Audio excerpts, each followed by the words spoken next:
Hey guys, just one quick video check-in here with what is probably going to be the final iteration of our sprinkler setup.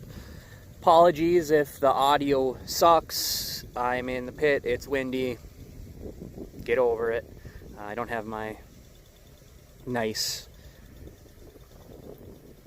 microphone hooked up or anything like that. Yeah, so 220 watts of solar, 12 volt RV camper. Takes 8 watts, so it's over paneled to hell and back again, but it's that way so that way even with a little sun on an extremely cloudy day, we are pushing water out through the sprinklers. Sand point roughly 10 feet into the ground. Sprinkler 1, the white object you see there is a check valve. The reason that I have the sprinkler before that first check valve is that I was having issues with the, oh shoot, I zoomed out too much. Okay.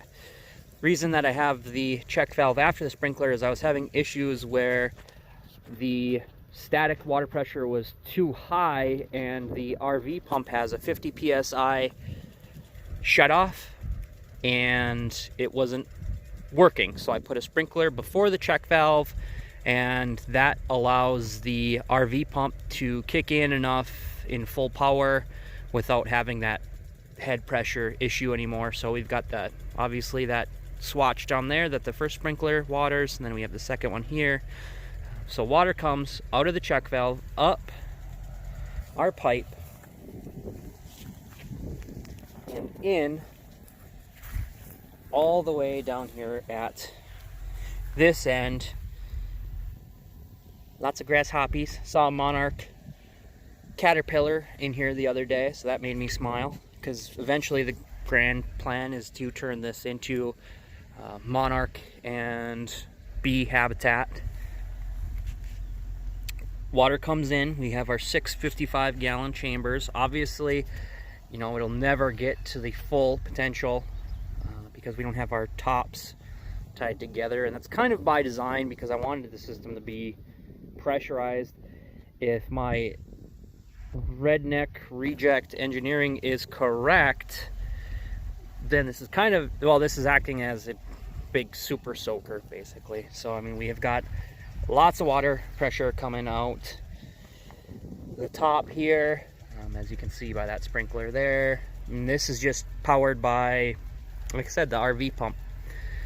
So we have so conservatively we have, I would say, 200 gallons of water storage up here at the top of the hill.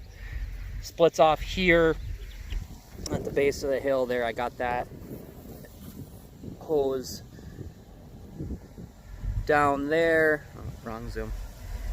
I have it, the hose down there to fill up for our RV. So I have another container, I fill up the water container and then just run it to the RV and fill up the gray water, so that way it's easier to, it's not an RV, camper, I'm sorry, it's been a long week. That way we can have a morning constitutional in the camper when we spend the night, when we have our morning coffees. This is the final iteration, as I said earlier, of how the barrel setup's going to be. I put logs down under the front of it to keep this PVC up off the ground, because what was happening before was that the barrels were on the ground, the weight of the water was just pushing the PVC down into the ground and kept getting major leaks. I had a bunch of minor leaks in the system, but they seem to have closed themselves, which for whatever reason, I did do everything in TFE paste, so maybe the paste hardened up in there or stopped. The only leak that we really have left now is by our wood tick friend here, and we've got a drip out of this bung plug where the garden hose out is, which is pretty good considering. And I accidentally shut the screen off, so here's the second part of the video. It's gonna stitch it in. So this is the only leak here. which is pretty good considering how leaky this thing used to be, and how half-assed it all is. I'm happy with it as it stands. So you can see we have it runs from high to low. There's a slope on this, and water out is on the top part here. That way, you know, we still have our water storage. I also have the ability to hook up down here off this end or that end if I want more water pressure, or I'm okay with more volume of water being displaced. But this is it. This is the water pump setup. I have been debating on adding more sprinklers and all those other things, but this is kind of just gonna be what it is for now, because we are clearing out the property around the house, which I'll do a video of, or where the house will be, which I'll do a video of in the near future. So thanks for watching. Stay flippy.